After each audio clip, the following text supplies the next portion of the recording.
यहाँ बात करते हैं जनसुराज। आज भी चुनावी मैदान में नैने वेली पार्टी उन्होंने दावा ठोका है कि या तो अर्श पे रहेंगे या तो फर्श पे रहेंगे।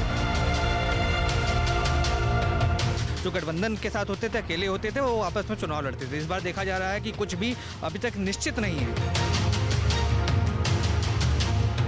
क्योंकि अगर आप किसी राजनेता को चुनते हैं तो कहीं ना कहीं उसके पीछे काफ़ी जिम्मेदारियां आती हैं।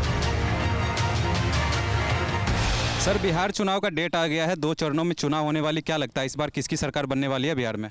देखिए, बिहार में चुनाव बड़ा दिलचस्प होने वाला है, क्योंकि इस बार देखा गया कि पहले बिहार में 2 मुख्य पार्टियां होती थी, 2 दल होते थे।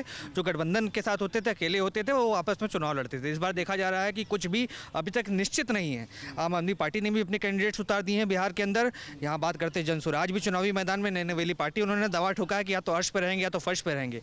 पर अब देखा जा रहा है कि इंडिया अलायंस और एनडीए है। पर एक तरफ मैं ये कहना चाहता हूँ कि आप राजनीति के अंदर ना, राजनीति से ज़्यादा मजाक चल रहा है। जहाँ एक तरफ राजनेता की जिम्मेदारी होती है, बिहार के अंदर एक ऐसा राज्य है जो लंबे समय से बीमारू राज्यों की स्थिति में आता है, पर उसमें अच्छे नेताओं की ज़रूरत है। अगर कोई पार्टी नए नए लोगों को बुलाकर राजनीति में केवल वोट बटोरने के लिए, केवल पॉपुलैरिटी के बेस पर वोट प्राप्त करने के लिए चुनावी मैदान में उतारती है। आपने देखा मैथिली ठाकुर के साथ चर्चाएं हो रही हैं कि बिहार चुनाव में लड़ सकती है। उन्होंने भी कहा कि ये सौभाग्य की बात होगी। अच्छा, क्या लगता है मैथिली ठाकुर को सीट मिलेगी?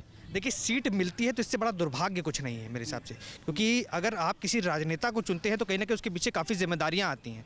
एक बड़ी रिस्पॉन्सिबिलिटी होती है कि एक राज्य को, अपने क्षेत्र को संभाल के रखना है।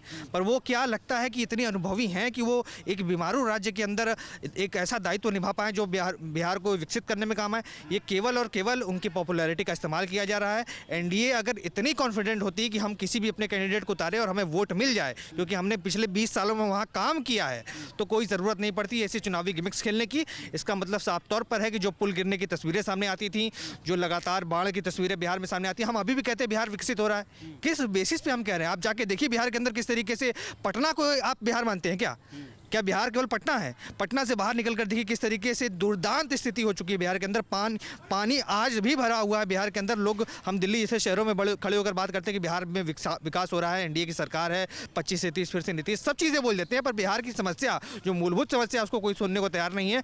बाढ़ में आज भी लोगों को ज़रूरत का पानी नहीं मिल पा रहा, ज़रूरी खाना नहीं मिल पा रहा, और वहाँ के नेता जो है वो कहीं ना कहीं मस्करी करते हैं। आपने देखा होगा प्रधानमंत्री और मुख्यमंत्री बैठे थे, मुख्यमंत्री साहब हाथ जोड़ रहे हैं प्रधानमंत्री को, बार बार हाथ जोड़े, प्रधानमंत्री शांति से बैठे हुए हैं। कहीं ना कहीं दिखाता है कि बिहार के अंदर जो राजनीति है इस बार कुछ अलग मोड़ लेने वाली है, और पलटू चाचा का कोई भरोसा नहीं भाई साहब। अभी कल को देखिएगा, जाएंगे फिर से भतीजे के बाद बैठ जाएंगे और कहेंगे भैया आप तो अब एनडीए के दामन छोड़ दिए और हमको यही पसंद आ रहा है। लेकिन देखा गया कि बीते दिन पटना मेट्रो का उद्घाटन हो गया, उस पर भी लोग सवाल उठा रहे, कह रहे 2-4 स्टेशन बना के उद्घाटन कर दिया, बाकी स्टेशन अभी निर्माण कार्य में ही है। देखिए, 20 सालों में अगर आप 5 किलोमीटर से कम की मेट्रो बनाते हैं और उसको आप अपनी अचीवमेंट मानते हैं, तो आपसे बड़ा मूर्ख कोई नहीं है। आपको बिहार ने 20 साल दिए हैं भाई साहब, 1-2 साल की बात नहीं होती, 1 टर्म नहीं, 2 टर्म नहीं, 3 टर्म नहीं, पूरे 4 टर्म आप बिहार के मुख्यमंत्री रहे हैं। अगर आपने 4 किलोमीटर मेट्रो बना दी और लालू यादव से आप अपनी तुलना करते हो, तो क्या तुलना कर रहे हैं? उन्होंने भी नहीं किया, आपने भी नहीं कर रहे हैं। क्या मतलब है बिहार में आपकी राजनीति का?